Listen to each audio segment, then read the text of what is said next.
Tell me about yourself. What skills do you have? Well, I offer a 0.3% damage reduction, but... As for the car, it was filled with spy cameras and microphones too. I knew that I was going overboard, but I had a really strong hunch that I needed to do this or else Justin could ruin my life and my company forever. Actually, he'd already ruined my company. Most of the investors had already left and the partners were nagging me to do something about it. Well, now I was doing something. I was going to find out the root behind all of these problems. Justin was ecstatic to receive these gifts from me, as I had expected. I told him that I had to leave for a month-long business trip, and he pretended to be upset, but my sixth sense told me he was screaming with joy on the inside. After all, I'd given him a golden opportunity to flaunt these expensive things behind my back and do God knows what else. Anyway, I wasn't going on an actual business trip. I was just going to lay low for a while and monitor Justin through my spy cameras and microphones. And let me tell you, he did not disappoint me at all. He started picking up girls by showing off his car and started cheating behind my back. Well, I was only expecting him to do something related to the business, but wow, he was full of surprises. Not only had he been using me to grow his own company, but he was also a cheater who struck at the first chance he got. And just as I suspected, he met my business partners, investors, and clients behind my back and tried to lure them into his own company. He even used to spew lies and slander in the name of my company in front of them. My patience was growing thin by the second, but I had to collect enough proof to teach him a lesson, so I stayed put. He kept on meeting with my investors, and also he kept on hooking up with random girls in the car that I gave him. Well, first and foremost, I was going to deal with the matters of business. I already had a plan in mind for saving my career. It was too late to save my company because Justin had done a lot of damage already. Even if I did try to do something about it, it would have taken me many years to restore it back to its previous state. So I started a brand new company in a secret location. There was no way I was letting Justin find out about this. I transferred all my existing employees to this new company while Justin thought that I lost them. Next, I arranged secret meetings with the investors and clients and offered them a more profitable deal than Justin ever could. I made all of them sign a non-terminable contract and ensured that no one would be able to steal them again. With such powerful people by my side, my new company was already doing better than expected. Since I was free on that side, now it was time to deal with my cheater boyfriend. He had cheated on me a total 60 times while I was supposed to be away on my so-called business trip. I couldn't believe that I was dating such a disgusting person in the first place. Apart from the spy cameras, there was something else that I had done to the car. There was a system through which I could control the car as I wanted from the comfort of my own home. I was using an app to operate this system. So when Justin was hooking up with a girl again in the car that I had so dearly gifted him, I used the app to give him a ride straight out of hell. It was so funny to see his expression as he screamed when the car suddenly started on its own and started speeding through the city. The girl he was hooking up with started hitting him and accusing him in panic, and I could not I don't know, Doc. It's like I don't even know who I am anymore. I've just been forced into this attack role. It's not me. control my laughter. After doing this to him, I checked all the footage that I'd collected from the spy cameras, particularly the ones where he was hooking up with a new girl every other day and pledging his undying love and devotion. What a piece of trash. I paid to place ads in the feeds of every woman in this city. These ads contain the photos and videos of Justin's deeds, thus revealing his true identity. I was going to make sure that no woman ever fell into his trap again. His reputation already suffered enough because of the advertisement, and most of the people in the corporate world got to know what kind of a person he was. Now, no one wanted to do dealings with his company anymore, except for some of the idiots whom he'd already lured to his side. Those idiots were also known as my ex-business partners. I was still the CEO of my previous company, so they called me for a meeting where they were going to force me to sell the company for a low price. I knew this from what I'd seen and heard through the spy cameras. Well, good for me. It was an empty shell of a company anyway. It wouldn't matter even if I sold it for free. And anyway, it was Justin who was going to present himself as a buyer, so the fun was just going to double. There were heights of stupidity. Even after losing so much, he was still dreaming of achieving big things. I think he still didn't know how much his reputation had been hit because of the ads. Well, I could always tell him. I personally sent him all the videos and the wonderful comments of people who were bashing him on social media as the lying, cheating piece of trash he was. And I also broke up with him over a text because I didn't have it in me to see his pathetic face. He kept trying to call me and kept spamming me with messages of "I'm sorry" and "give me a second chance," blah, blah, blah. I blocked his number and got into my car to proceed towards the meeting where I was going to sell the company that Justin had brought down. At least, now I was assured that. Cut through the noise and make your messages move with Beyond. We make it easy to produce videos. I used to work at the drive-thru section of a fast food restaurant. I had just moved out of my parents' house, so I was living off of the wage from there, which was not a lot, and the tips I got from customers weren't much either. But except for my boss, I had fun people around, so I loved working there. I was very kind and well-behaved in the workplace and with all kinds of customers. However, I was a tad bit extra that tipped well. They deserved that after all. Since I had worked there for almost a year, I knew all the regular customers. Out of them, I knew who was going to tip more generously, who was going to tip a little less, and who wasn't going to tip at all. But before we move on, like this video, hit that subscribe button, and activate the notification bell, and you will soon be in my place. So, a few of my coworkers and I had made some anonymous Twitter accounts. They were mostly to vent about our mean boss, the rude customers, and not getting paid or tipped the way we deserved. They were anonymous because we didn't want to lose our customers and our jobs. But we sure were creative with the names.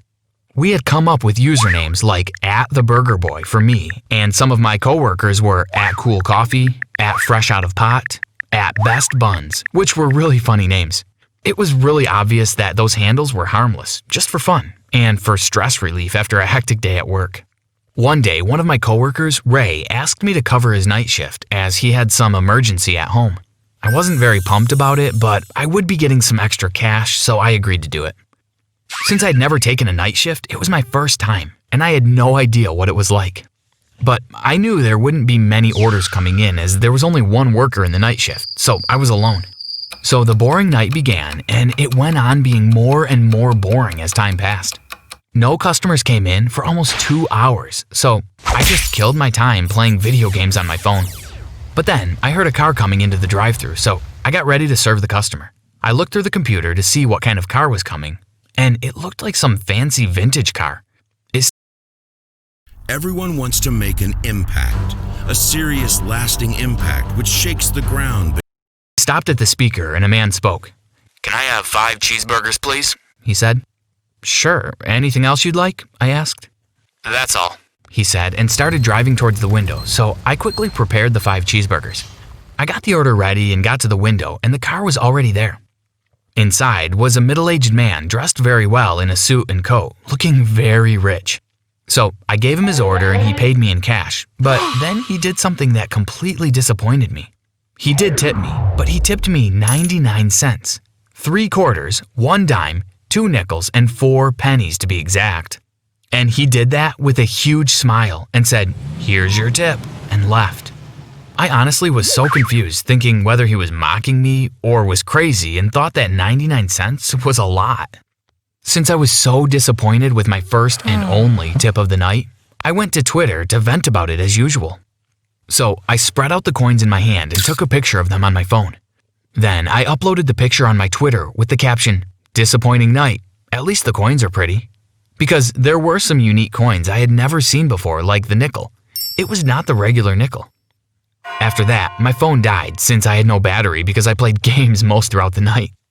So I waited for more customers to come till the end of the shift, all bored and tired, but there were none. After waiting a few hours, the shift was over, so I headed home. As soon as I reached home, I threw all my things in my room, changed, and went straight to bed. Since I had a day off the next day, I didn't bother setting an alarm. I slept the whole next day. Yes, the whole 24 hours, except for some food breaks in between, and I had completely forgotten about my phone. So the next day in the morning, I got to my phone and it was dead. So I plugged it into the charger and went on with my morning routine. I heard my phone powering up after finally getting some juice as I was getting ready for work. But then something totally unexpected happened. My phone's notification bell started ringing like crazy. It was going on non-stop, so I got puzzled and confused, and I thought maybe my phone was going to explode. Why is my phone acting crazy? I thought and reached for the phone, all from my Twitter. Apparently, my tweet had thousands of likes, comments, and retweets. There were a lot of coin collectors commenting about the coin and offering me hundreds of dollars in exchange for the coin.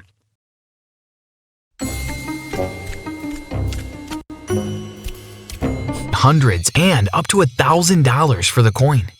I was shocked and overwhelmed money for the coins. I just stood there like a statue looking at my phone for a moment. Then I couldn't think of anything, so I went downstairs to my dad and told him what was happening. I showed him the tweets and the coins and all the messages about the money.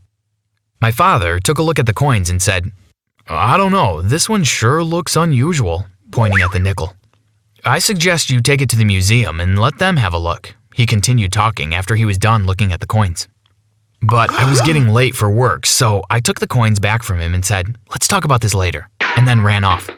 I reached my work 5 minutes late, and I was worried my boss would make a fuss about it, but thankfully he didn't. So I got to work, but throughout the day I couldn't focus on it properly.